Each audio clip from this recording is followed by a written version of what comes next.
এটি হচ্ছে ড্রাগন গাছের চারা। নইমুল মল্লিক ক্লাস 3-তে পড়ে। সমস্ত ড্রাগন গাছের চারা ইনি কিন্তু নিজে হাতেই তৈরি করে। এই দেখছেন সারের পর সার। এই দেখছেন সমস্ত ড্রাগন গাছের যে মাটি, সেই মাটি তৈরি হচ্ছে।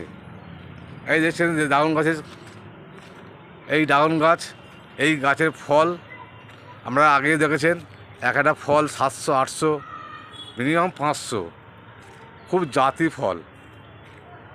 দেখছেন, এর আগের ভিডিও আমরা দেখেছেন। আবার এই যে মাটি তৈরি করা হচ্ছে, আবার নতুন করে গাছ তৈরি করা হবে। ধুলো দেখতে পাচ্ছেন, ওখানেও দেখতে পাচ্ছেন। আর সমস্ত যে গাছগুলো দেখলেন, এই কিন্তু এই নইমুল মল্লিক সমস্ত গাছে কিন্তু পরিচর্যা করে। ভালো লাগলে একটা লাইক করবেন।